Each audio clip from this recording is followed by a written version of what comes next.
பூஜை பண்ணுறது எங்களுடைய உரிமை, எங்களுடைய வாழ்க்கை முறை.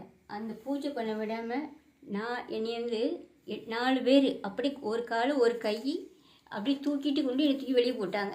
ஐயா என் ஆத்மலிங்கம் எடுத்துகிட்டு போகிறீங்க, கொஞ்சம் வெயிட் பண்ணீங்க கேட்கலாம். ரொம்ப போலீஸ் ஆகட்டும் அங்கே இருக்கிறவங்க எல்லோரும் அப்படி தூக்கி கொண்டு போட்டாங்க. இப்போ நாங்கள் பூஜை பண்ணிகிட்டு இருக்கிறோம், உள்ளே வந்து இருக்காங்க. அப்படி கெட்ட வார்த்தையை பேசிட்டு கதவை லாக் பண்ணிவிட்டு போகிறாங்க.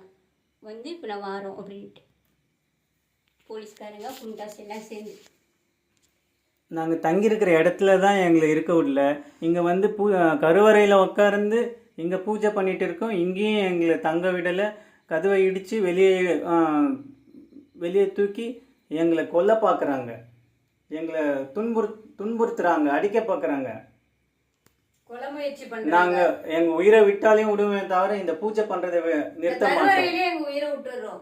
பட் நாங்கள் வந்து இதை விட்டு வெளியேற மாட்டோம். இந்துக்களே, இது தனிப்பட்ட முறையில் நடக்கிற